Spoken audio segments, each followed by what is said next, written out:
বিপ্লব সফল হয়েছে, স্বৈরাচার পালিয়েছে, কিন্তু স্বৈরাচারী মানসিকতা সেটা কি আমাদের ছেড়ে গেছে?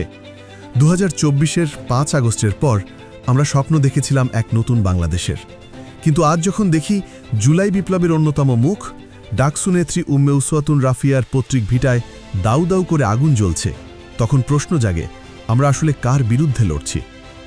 একদিকে আওয়ামী লীগের রেখে যাওয়া ফ্যাসিবাদের প্রেতাত্মারা সুযোগ বুঝে হামলা করছে, আর অন্যদিকে রাজপথের বিরোধী দল বিএনপি এবং তাদের সাইবার আর্মি সোশ্যাল মিডিয়ায় চালাচ্ছে জঘন্য প্রোপাগান্ডা।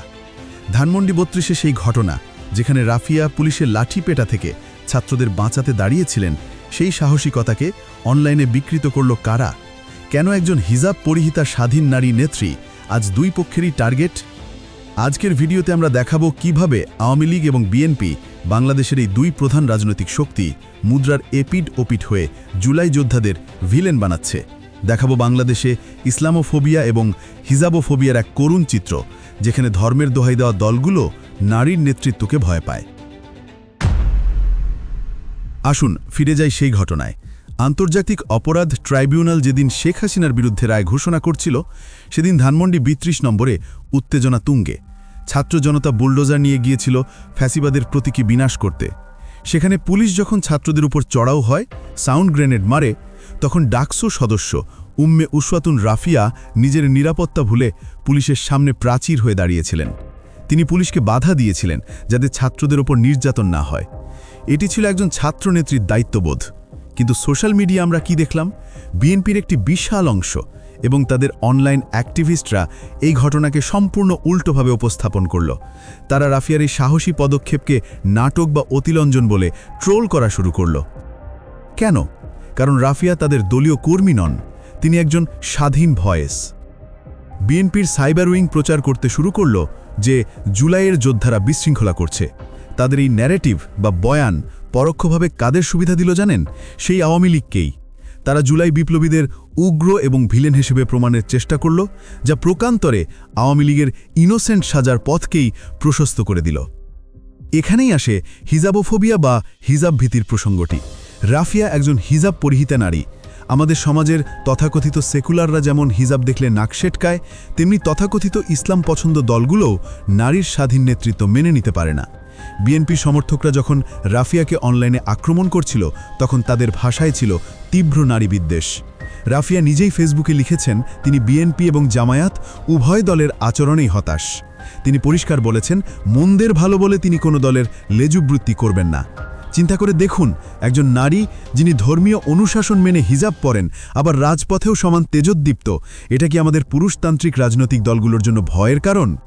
বিএনপির নেতারা মুখে ইসলামী মূল্যবোধের কথা বলেন, সালাহুদ্দিন আহমেদরা বলেন শরিয়া বিরোধী আইন হবে না, অথচ তাদের কর্মীরাই একজন পর্দাসীন সংগ্রামী নারীকে অনলাইনে ছিঁড়ে খাচ্ছে। এটা কি ইসলাম বিদ্বেষ নয়? এটা কি মুনাফিকি নয়? সোশ্যাল মিডিয়ায় যখন বিএনপি রাফিয়াকে ভিলেন বানাচ্ছিল, ঠিক সেই সুযোগটাই নিল মাঠের প্রকৃত ভিলেনরা। 20 নভেম্বর রাতে ময়মনসিংহে রাফিয়ার বাড়িতে ককটেল হামলা হলো, আগুন দেওয়া হলো। কারা করল এই কাজ? প্রাথমিক তদন্ত এবং পারিপার্শ্বিকতা বলছে এটি আওয়ামী লীগের কাজ। 5 আগস্টের পর তারা গর্তে লুকিয়েছিল, কিন্তু বিএনপি যখন জুলাই যোদ্ধাদের মানসিকভাবে দুর্বল করে দিচ্ছিল, তখন আওয়ামী লীগ সেই সুযোগে ফিজিক্যালি অ্যাটাক করল। দেখুন সমীকরণটা কত ভয়াবহ।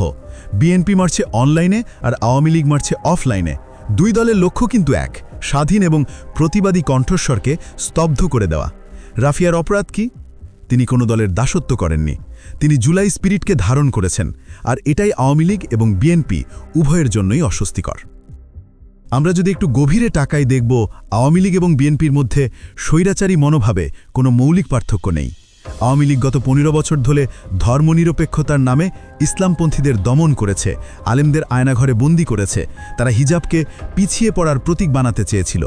অন্যদিকে বিএনপি আজ ক্ষমতায় আসার আগেই যে অসহিষ্ণুতা দেখাচ্ছে, তা কি আওয়ামী লীগের চেয়ে কম? তারা জুলাইয়ের চেতনাকে হাইজ্যাক করতে চায়।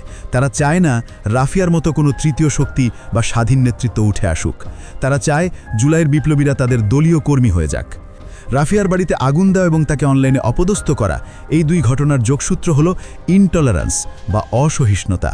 আওয়ামী লীগ ভিন্নমত সহ্য করতে পারত না বলে গুলি চালাতো, আর বিএনপি ভিন্নমত সহ্য করতে পারছে না বলে চরিত্র হনন করছে। দিন শেষে ভুক্তভোগী সেই সাধারণ মানুষ এবং বিপ্লবীরাই। ভিডিও শেষে একটি কঠিন সত্য বলি। উম্মে উসওয়াতুন রাফিয়া ফেসবুকে লিখেছেন, আমি কোনো দলের সাথে জড়াবো না। এই একটি লাইন আমাদের রাজনীতিক দেউলিয়াত্ব প্রমাণ করে। যে মেয়েটি দেশের জন্য জানবাজি রাখল, তাকে আমরা রাজনীতি বিমুখ করে দিলাম। আজ যদি আমরা সতর্ক না হই, তাহলে এক স্বৈরাচারের পতন ঘটিয়ে আমরা আরেক স্বৈরাচারকে ক্ষমতায় বসাবো। যারা হিজাব দেখলেও ভয় পায়, আবার স্বাধীন নারী দেখলেও ভয় পায়, তারা দেশকে কি দেবে? জুলাই বিপ্লবের স্পিরিট ছিল বৈষম্যহীন বাংলাদেশ, যেখানে আওয়ামী লীগের মতো ইসলাম বিদ্বেষ থাকবে না, আবার ধর্মের নামে বিএনপির মতো ভণ্ডামিও থাকবে না। রাফিয়ার উপরেই হামলা এবং সাইবার বুলিং দুটোই আমাদের চোখে আঙুল দিয়ে দেখিয়ে দিচ্ছে যুদ্ধ এখনও শেষ হয়নি।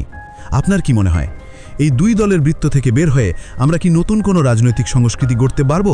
কমেন্টে জানান। দেখা হবে পরের ভিডিওতে। বিপ্লব দীর্ঘজীবী হোক।